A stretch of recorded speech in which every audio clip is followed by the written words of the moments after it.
what we decided to do when we started this project was to go into a single central but narrow problem where we could give real depth that would be unique, that hadn't been developed before, and we wanted to look to the future. In other words, there are thousands of books on Jerusalem, but very few deal in any specific way with future arrangements. That's what we tried to do.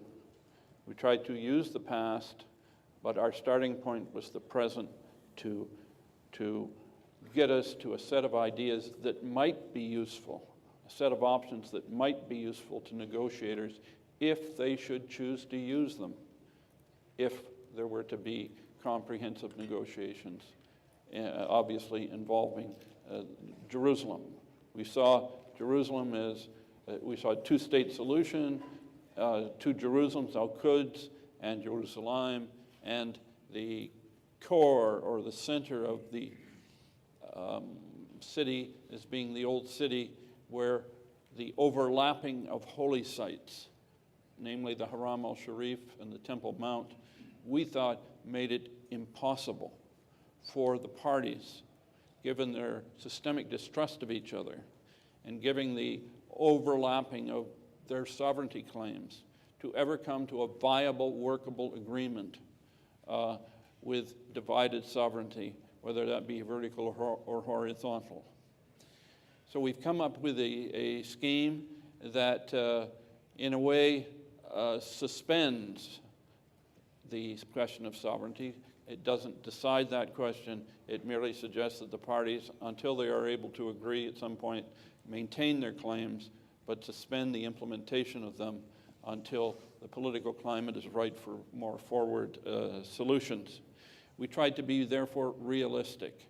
We wanted a system that would not fail with the first shock that it got, the first murder in the old city, the first contretemps, the first riot, the first attempt to sabotage what had been achieved. And that led us to develop this special regime concept. Not a corpus separatum, but, as Art has said, a special regime created by Israel and Palestine together, which would establish the special regime and give the mandate for that regime to a chief administrator to whom they would appoint.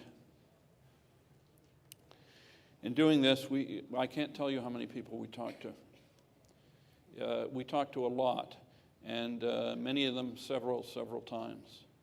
And our good partners are sitting here around us, but we did make it a conscious effort to use most of the resources of the area in human terms, and we commissioned over 30 papers that allowed us to come to the conclusions we've come to in this booklet that we've given you.